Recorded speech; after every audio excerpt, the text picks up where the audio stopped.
Welcome to the podcast where we discuss all about Bethlehem and its future. I'm your host, Ryan Conrad. We're diving into the stories, ideas, and people that make our community shine. So let's talk Bethlehem. Hello, everybody, and welcome back to Let's Talk Bethlehem. I've got somebody really special, lifelong friend, ladies and gentlemen, Rick Calhoun. Thanks, man. I appreciate it. So glad you're here. We go way back. Yeah.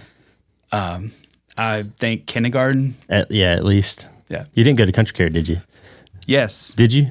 Yeah. Well, then we probably were in preschool together. Yeah. Okay. So yeah, there you go. Yeah. So I wanted to talk about just some early childhood stuff, and then we'll get into the cool stuff. But we played basketball together. Yeah. Jazz band in high school. Mm-hmm. We graduated in 2004 from Alexander Central High School. What was like your fondest memories from those days? From like high school days? Well, really from kindergarten to, I don't even remember kindergarten, but anything you remember from our childhood. With you, I remember probably one of the first things I remember is sports. Yeah. Like you were really into soccer.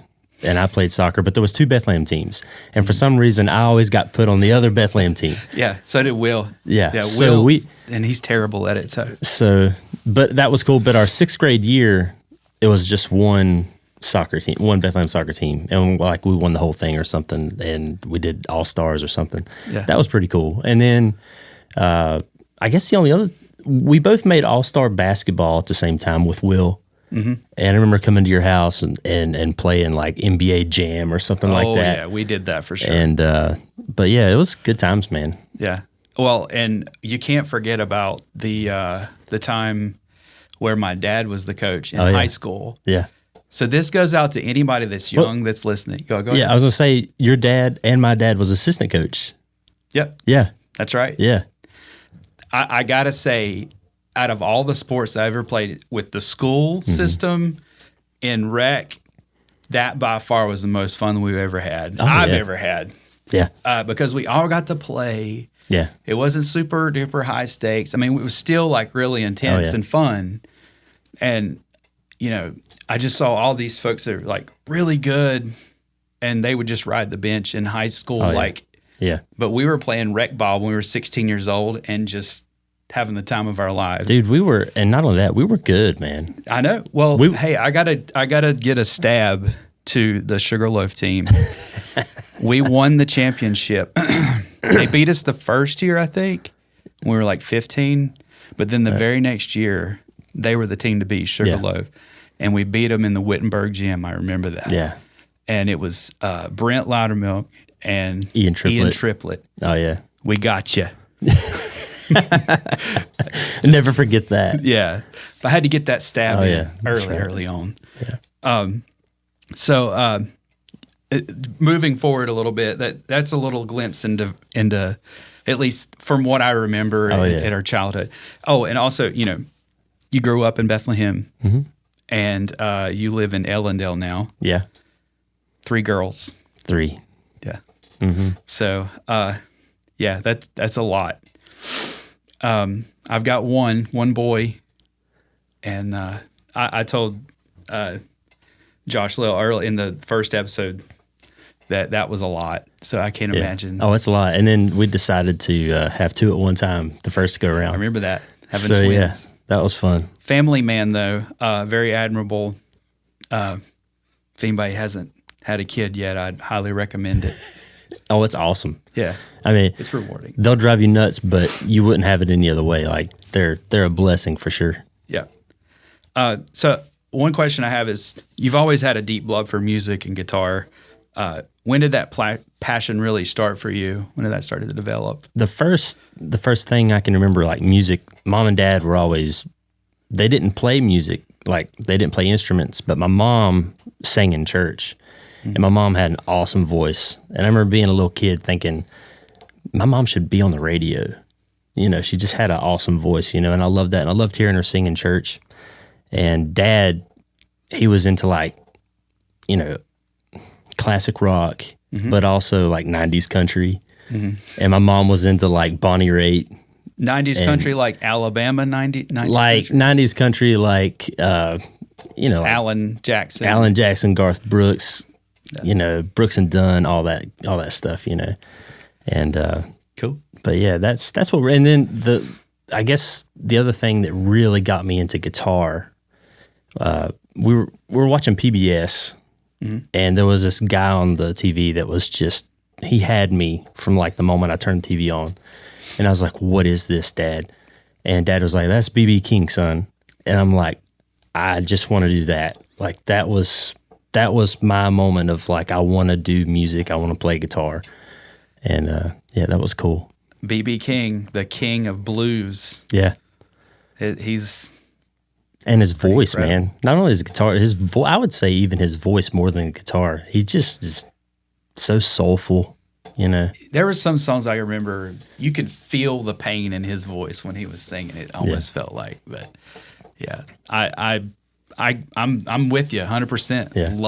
Love some B.B. King, some blues. My dad listened to blues. In fact, one of my favorite albums, came out later. It was Riding with the King. Oh, yeah. It had Eric Clapton and B.B. King. Yeah. Yeah. That's awesome. Another pretty cool point. You've been playing in church since you were 17, and now you're lead guitar at Cross Point Church. Yeah. How has faith influenced your music journey? It's been there from the very beginning. Like it's a huge part of my life. Always has been. Like I said, Mom sang in church growing up. I've been in church my entire life. I can honestly say, like, a relationship with Jesus Christ for me is everything. My faith in everything kept me out of a lot of trouble, and just really grounded me. Yeah. You know, kept me straight in a straight path. But yeah, it's meant everything to me. And I every day is, you know, I pray every day. Try to read the Bible every day. Actually, now I don't have to read because I listen to audiobook. I got this really cool audiobook, does the Bible in a year. So I go through the Bible in a year. I've been doing that for the last 3 years, and that's really cool. That's awesome. I really like that. Yeah. I'm just so busy. I don't have time to read at night like I used to. Yeah, I'm right there with you. Just kid, you know, sports, coaching, and podcast, and band, and music, and it adds up, and I can't give anything up, so I just keep adding more to it, and eventually I'm going to be like, all right, I can't do anymore. Yeah, I'm about at that point. Yeah, right now. Okay, so one of the biggest reasons I'm here is just because this is such a awesome success story, and so freaking cool.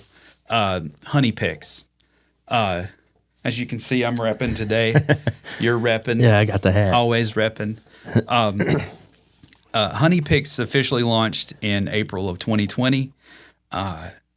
What sparked that idea? And by the way, Andrew is your brother. Yep. For the audience. Yeah.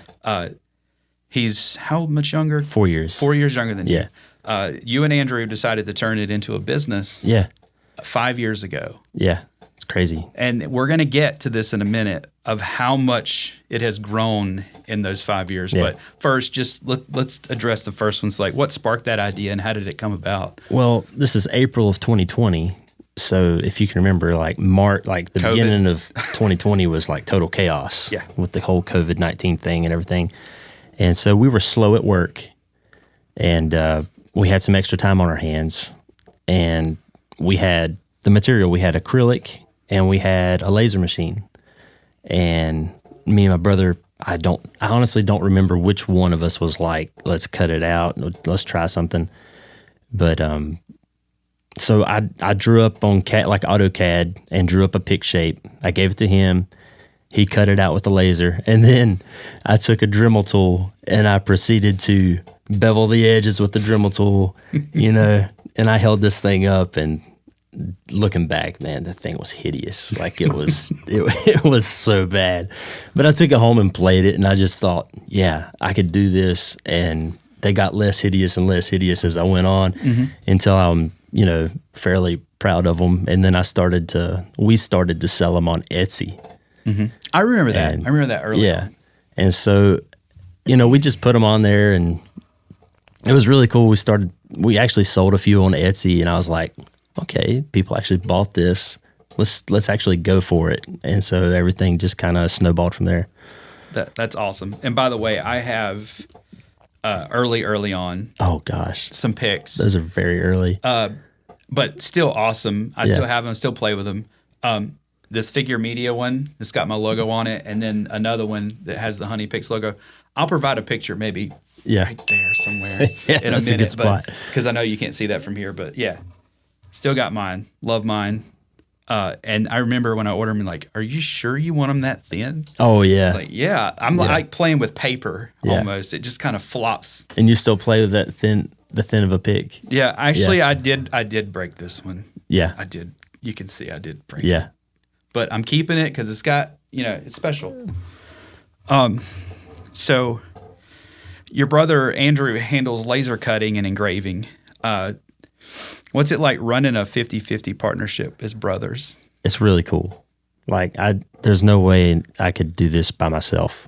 Like, if anybody knows me and Andrew, we couldn't be more polar opposite in what we like. Like, I'm very much, into music and sports. My brother's very much into video games and machine stuff and cars. So this really brought us together, and it's awesome. Really cool that we could share this together. And he's a hard worker, and he's a very creative person and very smart when it comes to all the machines and all that stuff. And I handle all the business side stuff, and I handle the website. And we both finish the picks by hand, but together, it really works well. Yeah. We fill out each other's, stuff. That's awesome. And this kind of is like a lead into this next question is, what makes Honey Picks different from like mass-produced picks? How does the craftsmanship impact tone and playability? Yeah. Well, like if you just go to like a Guitar Center, like the picks that you're going to find there are all injection molded.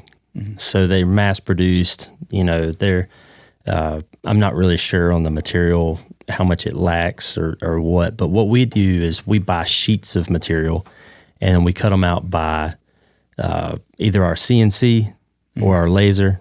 Some things are the laser won't cut, so we have to use a CNC on that stuff. But then we finish everything by hand.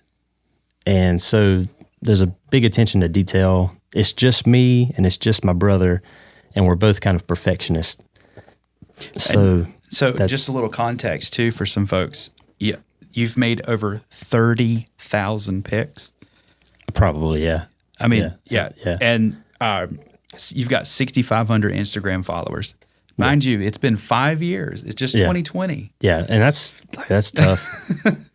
You've got big name artists using your products. I mean, it's just, what's been the most surreal moment so far? The most surreal moment, I guess, when I go to shows or whatever in Charlotte.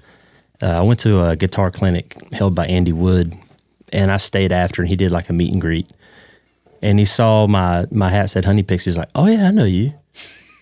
And I'd brought him picks just to give him. Yeah. Like, I knew he wouldn't know who I was. Yeah. It wouldn't be a big thing. But when he knew who I was without me telling him that, that was surreal, man. That was like, this dude that is one of the greatest guitar players on the planet knows who I am. And then I gave him my picks, and he messages me back. He's like, "These picks are amazing. I love them. They're outstanding." It's just nice. That's surreal. Yeah.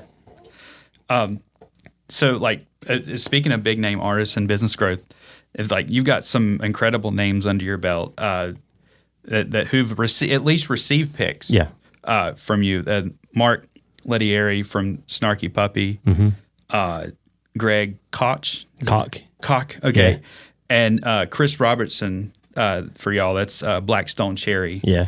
And then your picks have even made it to Broadway, Nashville, major touring acts like the Trans-Siberian Orchestra. Yeah. guitarists like Daniel Donato, Andy Wood, Rascal Flatts, as you had mentioned, and many more. I incorporated them into their setups. Just, knowing that your picks are played on some of the biggest stages worldwide, like, how does that feel? I mean, I feel kind of like I'm sitting with a celebrity right now, a little bit. It's like, I mean, it's humbling. Yeah. And I'm just glad that I'm making something that people like. It's really cool that you can come from this little bitty county, this little town, and then I get orders all over the world, Japan, Germany, a bunch to the United Kingdom, and all the way to Brazil, Argentina. It's just all over the place, and it's surreal when you think about it, and it's awesome. Like, it's so cool. Yeah, it's incredible. So social media, you think has played like a big role in your success. Just getting your name out there, or social media is everything. Yeah, I haven't paid a single dollar for marketing. Everything has been social media. What's neat is before we started making picks, I was real active on guitar forums online and guitar groups and talking to these people. So when I started making picks, I started to be like, hey, I'm making picks now. You might want to check them out. And then word of mouth just goes around, and it's like the more people find out, the more they spread. You get them into Nashville and LA and New York, and they start sharing them with other guitar friends and musicians, and it just kind of spreads that way, which is cool. Because we couldn't afford it to grow really like super, super fast. Now we're at the point where we're getting more efficient, and it's been 5 years, so we're just getting better at the craft. I would say you've been pretty efficient in 5 years to make somewhere around 30,000 picks. That's really impressive. It's a lot. So let's talk a little bit of like gear talk. Okay. This may go over some of y'all's heads, but I personally want to know this. You're a total tone nerd. Yeah. Would you say? Definitely. When it comes to pedals, what's your pedal board situation right now? Like, what does that look like? I put it over there so I could see it so I wouldn't forget. So basically, I have to have a volume pedal and a tuner. And so I've got a pedal that's made by Schnobeltone that has both in one, so I don't have to take up all the real estate. So that's really nice and I use it as a master volume, Wampler compressor, and a Silk Tone fuzz, which is like a old fuzz face, but it's got modern things done to it. I don't know what all's in there, but it sounds cool. A Sick As by Bondi Effects, which is like their version of a Klon, And this new pedal by LPD, by my friend Lawrence out in Phoenix, it's like an old tweed and a plexi in one, and that pedal it's awesome, man. Strymon Mobius, which does 1,000 different modulation effects and sounds amazing. And then two new Keeley offerings. One is a Halo delay, which is a Andy Timmons signature delay, and then the Zoma, which is a reverb and tremolo. So I should be able to play anything with that. It pretty much covers every single bass. And it's in such a tight spot. I know y'all can't see it, but I mean, it's like, maybe in this size. Yeah. As much bass as it's taken up. Yeah, that's really cool. Have you ever thought, you're so creative with like making picks, and your brother's all into engineering. Have y'all ever thought about like trying to engineer your own pedals and stuff and get into that? That's funny. So I work in electronics as my day job. And so I've made kits. I've made guitar pedals myself, and they're fun, but that market is absolutely saturated. And we thought about it at the same time the whole pick thing was going on. I was like, it's already saturated. I don't think I could offer anything better than somebody's already offering now. I'm just going to enjoy their pedals. Yeah. I think that from a business standpoint, that's very smart. I mean, you don't want to just come out with a pedal. Yeah. It's like, you need to come out with the pedal. Yeah. Yeah. Right. And it's so hard to break through with the pedal. Like, there's literally new pedal companies coming out every week. I can't even keep up with it. Yeah. It just. A really good buddy of mine that's recorded here quite a few times. His name's Chris. He makes pedals. He's pretty good at it. So that's cool. Pretty neat. But yeah, I totally get that. Why you wouldn't want to try to venture in that market. No. Now, you could down the road one day be like, oh, we have all these picks. We're highly successful. Oh, yeah. And we also have this like special honey picks pedal. Now that would be, I have thought of that. Just like it's like a little standalone thing. Maybe we'll do that down the road, but for right now, it's not a thing. But we're definitely. I've been rocking a soldering iron for 20 years, so yeah, it wouldn't be hard. Yeah. If you put together one guitar, one amp, and one pedal, what would it be? I'm just gonna go with things that I have now, and that one right there. I love this. This is my newest edition, and which is a PRS is a Vela. Okay. Yeah, and it's awesome. I love it. It's beautiful. I love the bird, that signature bird pearl inlay. Yeah, and it's all mahogany, and it's a satin finish, which I love. That's the current one right now. But the longest one, the one that has just always been the guitar, is just an American Standard Telly. It's just it's a 98 American Standard Telly, and that thing just works on everything. Yeah. Stays in tune. Always sounds great. Don't matter what amp, what pedals. It's just always there. And I'm sure it needs a fret job terribly, but it's just so good. I don't want to mess with it. Yeah. Pedal wise, I'd probably just go with that. Something that's really versatile in a drive. So I'd probably just go with that LPD pedal that I was talking about, the 123. Have an old style Fender and an old style Marshall in one. That's pretty cool. Yeah.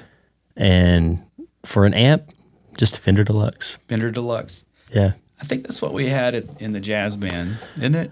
Wasn't it a Fender Deluxe? It was a Hot Rod Deluxe. That's right. Okay. Yeah. That thing would get loud. Yeah. That was so cool. What was that song that we used to play? Had Drew. There was a show, Drew Carey show, but not the Drew Carey show. What was that show called? Back in this was a long time ago. But we played the Cleveland Rocks. Oh yeah. Yeah. Yep. Yeah. And before me, Andrew Clint. No, Andrew. Oh gosh. I'm drawing a blank on his last name. I just spoke to him. Yeah. Andrew.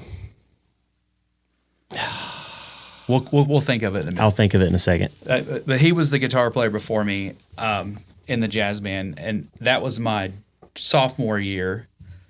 I think this is kind of a funny story to tell, how we got in the jazz band. Oh, yeah? So this was back when there was a junior high. Yeah. And we didn't get to be freshmen at the high school. No. We went as sophomores. And you and I both were in the regular band in middle school or junior high with Terry Reed. So we move up, and we both signed up to be in the jazz band for alto. You were alto, or was it tenor? I was tenor. Tenor. Yeah. So we both went up to be saxophone in the jazz band, and Mr. Stafford, who was the jazz band and the regular band coach or teacher at the time, we sat down on the first day. Do you remember this? Yeah. It was the very first day we sat down. I think it was up like above the gym or something. It was a weird location. Yeah. It was right before they had the remodel. Yeah. And he's like, who the hell are you? Yeah. Who are you guys? Yeah. Like, well, I didn't have you on my roster. He's like, Right. You're not supposed to be here. And I was just like, oh God, I'm never going to get to play in the jazz band. He's going to kick us out today. And that was the last we heard of it. Like, we were in the next day, we were like in the team. Yeah. We were in the band. And we never looked back, man. That was the one thing I really looked forward to in high school was like just getting to do that. But the long way around the story is Andrew was the guitar player in the jazz band. Yeah. And I was really into like Rage Against the Machine and like those like Yes. And he was playing Bulls on Parade. I'm like, dude, I've got to do that. And that's my story of when I was like, I got to learn how to play guitar. Yeah. I mean, I've had music all throughout my life as a little, I've had piano lessons and this and that, and I dabbled in guitar. And that was the senior year for Andrew, and Mr. Stafford said, can you play guitar? I was like, no, but I can learn. Yeah. He's like, well, come back to me learn over the summer and come back to me. And by God, I learned over the summer and I was ready. Yeah. I wasn't great, but I made it. Now, I remember you know, that junior year coming back, and I remember thinking, man, he got good quick. Because at that time, I don't even know if I'd started playing yet. I didn't start playing until my sophomore year when I was 15. I guess I had started playing. And at that time, I just, you know, beginners, players, it's just, you're no good. Mm-hmm. Like, it's guitar is not an easy instrument to learn. It takes a lot of repetition, a lot of work. Mm-hmm. But yeah, that was cool. And I was over there on my saxophone and watching you over there on guitar. I was like, man, that is so much cooler than me. That is so cool. No way. Yeah. Y'all are about to find out how much better and cooler Rick is on guitar than me. Because we have something really special for you coming up right now. We're going to take a break. All right. We are back. And we've got, I don't know, maybe like 30 seconds and this track is going to start. So we're going to have a little jam session. I've never done this before. We're making it up. If it's awesome, it's awesome. If it's not, it was still fun. We're going to give it a go. All right. I think it's coming right here.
Ladies and gentlemen, I don't know. I've had better. I've played a lot better, but that was still fun. Man.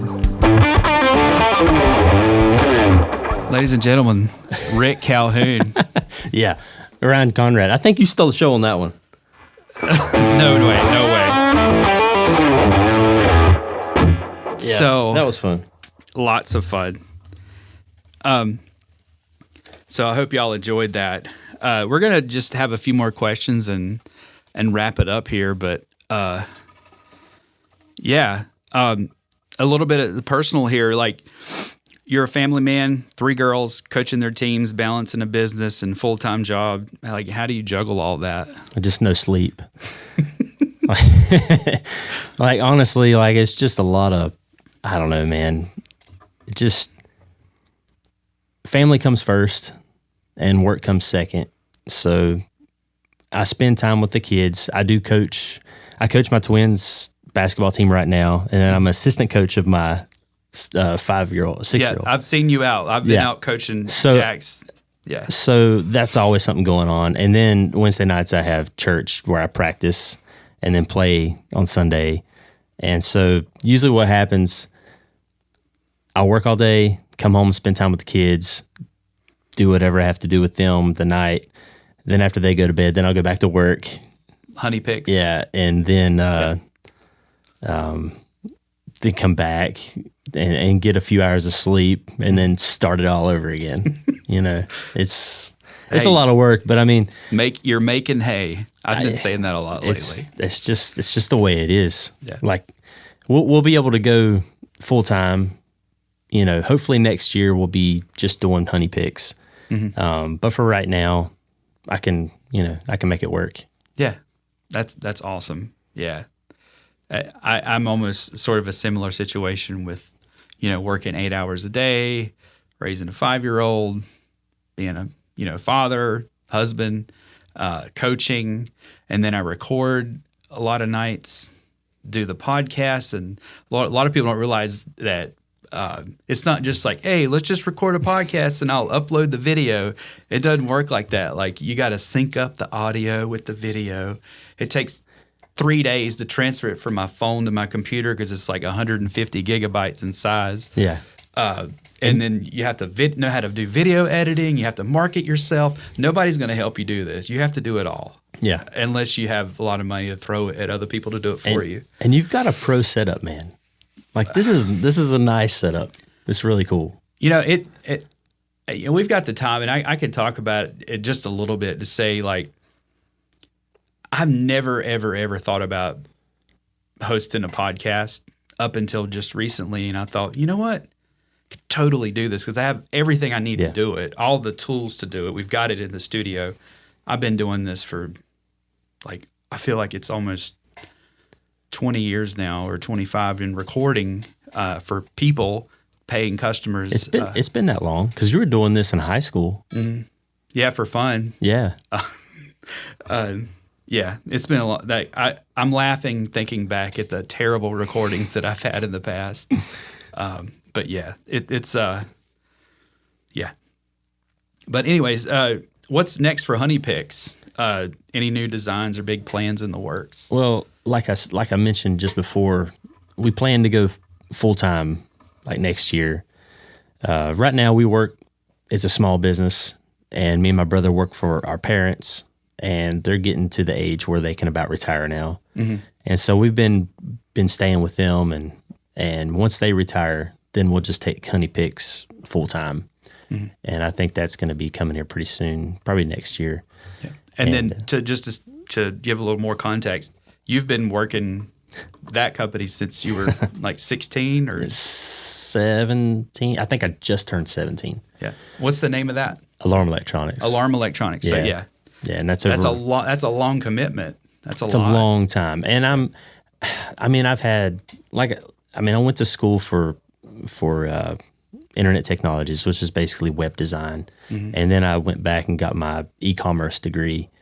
And I've had opportunities to do that elsewhere, but I'm just a very loyal person. I'm very loyal to my family. It's very admirable. And so I've been there, and it's definitely has its pros. Mm-hmm. It's the pros are, you're working with family. And then the cons are you're working with family. But you could store them out and you're not going to get fired though, right? Well, no. They need me too bad right now. But no, it's been awesome. Like, it's been, if you would have asked me when I started, would you think you'd stayed that long? I said no, because it's not like now. Like, I feel like kids now, everywhere is hiring. When we were kids, I must have put 10, 15 applications out, and I couldn't get a job anywhere. I remember that. Like, it was right out of everybody that graduated in 2004. Yeah. 4 years later, yeah, it was just the economical climate that we were in. There were no jobs, none. And I hate that, because a lot of the people that got specific degrees had to just take whatever they could get, and then I talked to them, and they're like, oh, yeah, how was that biology degree or whatever, that construction degree? It's like, oh, it's something completely different that they went to school for, that they're doing. Yeah. And I hate that. Like, you don't get to, and I guess any advice would say it's never too late to switch careers. Honestly, if I was a kid now and I was doing it all over again, I would do some kind of trade. I like doing things with my hands anyway. Yeah. So I'd go into like some kind of construction, like heating and air, plumbing, something like that, lineman duty or something, something like that. You know. I'm right there with you. I love carpentry. I've made almost all the furniture in our house. So yeah, I'm right there with you. I love doing hands-on stuff. Yeah. So maybe it's a musician thing. I wonder how many. Probably it's like a creative outlet. Yeah. Well, I was talking with Chad Pennell. Yeah. I asked him the same questions, like, what would you be doing if you weren't a sheriff? Yeah. It's like, I'd probably be working in something with my hands, construction. Yeah. So I hear that a lot. But yeah, I love it. Yeah. I probably have just as much like random tools as I do musical equipment. Yeah. Like I've got the little Dremels and the stuff that you only need once in your life, like special tool for plumbing so you can take the drain out. Yeah. It's like this little metal bar and you can turn it and it would pull the drain out of the tub. I've used it once. Yeah. I've got it. Hey, when I need it, I'll use it. Yeah, well, it's like you could rent it for the same price you could buy it, so might as well just buy it, right? Yeah. Yep, that's right. I mean, we may have even already covered this, but for someone chasing a dream, whether it's music, business, or both, like, what's your best advice? I mean, for coming from someone who just 5 years ago started something it was like, hey, let's try to make picks, and look at you now, so. I would say just start. Just do it. Like, if you have something that you really want to do, just start doing that now and build your, build your self-esteem up to where you're proud of it, and then just promote it like crazy on social media. Mm-hmm. Like I said, I haven't spent $1 on marketing. I've just put it out there, and that's all you have to do. It's so easy now. Like my grandpa that started Alarm Electronics, like he had to pay crazy amounts of money to market, postcards and send them out all over and catalogs and magazines. Like, they had no other choice. But now you can submit something, and if you have the right hashtag and the algorithm is just right that day, mm-hmm. like 100,000 people might see it. Yeah. You never know. So yeah, that's it. Not to like go off on a random little tangent here, but when you said the just do it, yeah, like I can't tell how many times my wife has been like, I know if you speak something into existence, you're gonna at least start it. Yeah, you may not finish it, but you'll at least start it. And I don't know if that's a good thing or a bad thing in so many aspects, but usually, and I'm not trying to pat myself on the back about this at all, because it might even be like a negative trait, but if I say I want to do this, I at least start it. Yeah. Like, I do some research. I'm into it, probably too much. Yeah. And I kind of forget about all the other things. Right. And I'm like zeroed in on this one thing. Yeah. Until it's not the flavor of the week, and then, I might move on. But if it really becomes something, I become obsessed with it and keep pursuing it. So I think that's just like a creative mind. That's just the way that we think. That's why you get really good at anything, is you obsess over it. Mm-hmm. Yeah, and I've heard, like, there's so many people. It's like, yeah, still trying to write that book, or yeah, we still want to go and do this or that, and they've been saying it since I've known them. Yeah, I'm like, and I'll talk to them, and it's hard for me to understand that, because I get so eager to want to start things that I talk about.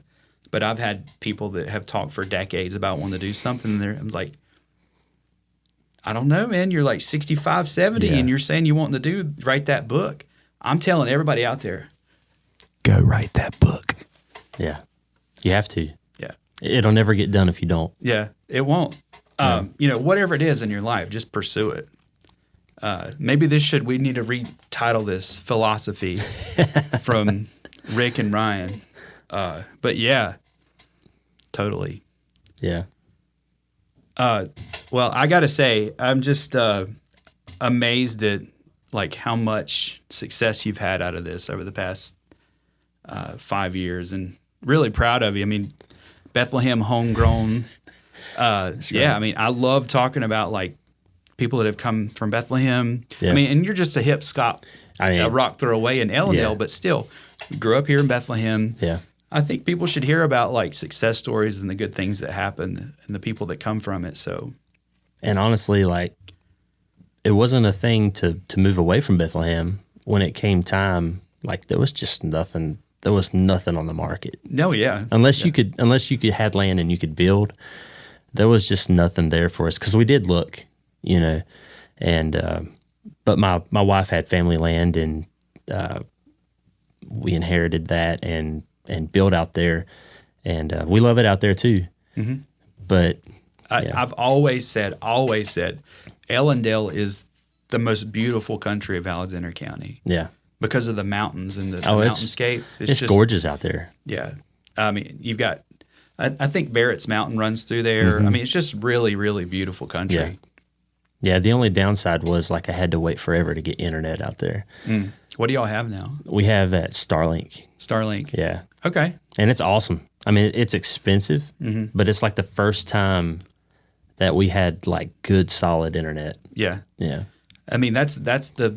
Before that, what was it like? The satellite HughesNet or what was it? We had HughesNet when we first got married, and that was it was bad. Yeah, like any kind of storm that came through, it was completely out. Mm-hmm. You were only allowed like 10 gigabytes a month or something, and if you're watching videos, that'll go by pretty quick. Oh, I'm telling you, like for anybody that's listening, I looked into Starlink and. Like, I think it's maybe $10 or $20 more than what I have for high-speed spectrum. Oh, wow. And I've got, like, the step up from the... And what kind of speeds do you get? I think it's like 500 or something. We don't get... I mean, ours changes, but it usually averages around 3 to 350. Yeah, I mean... So, I mean, honestly, that's plenty. You're not going to notice that big of a difference. No. And if I'm just waiting. If they can get just as fast and about $5 or $10, I'm going to drop Spectrum like a bad habit because they are notorious for raising the bill without you knowing about it. Yeah. I mean, I have my apps telling me, "Did you know that your bill went up $10?" No, I didn't. Let me call them and threaten them to leave. Oh, we'll bring your bill back down. Yeah, it's like, what is this game that we have to play? Just keep it flat. But I don't know. We didn't come to talk about internet speeds and costs. Sorry. Let's get back to philosophy. Anything else you want to tell the audience? I don't know. I just go for it, like we're talking about.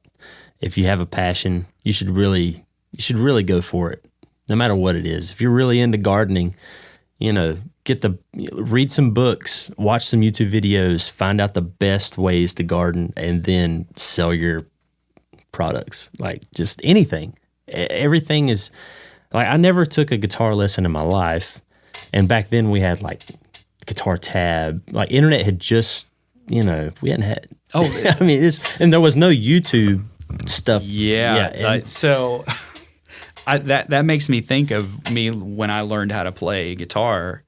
My uncle Harry, basically taught me how to play. From person to person. Fast forward to today, if I was 16 in today's era, it'd probably be YouTube. Yeah. I mean, there's a billion videos that can teach you how to play guitar. And all you need is an internet connection. But here's the real question is, would I have moved and progressed as quick or quicker using YouTube or being like physically with someone showing me how? Yeah. I don't know. That's a question for the ages. Well, I mean, you'd still have your uncle, so really you'd have both. Yeah, that's true. So then it'd be faster. So all in all, life is so much easier to set you up for success. We have all the tools that we need. Yeah, there's no excuse. I guess there's some excuse for some people, but honestly, if you're grounded and you have a good work ethic and you really want it, you can do anything, man. Yeah, I 100% agree with you. Yeah. Awesome. Well, it's been a pleasure having you on, and I hope that y'all have enjoyed this as much as I have. Thanks for tuning in. Thanks, guys. I really appreciate it. Thanks, man.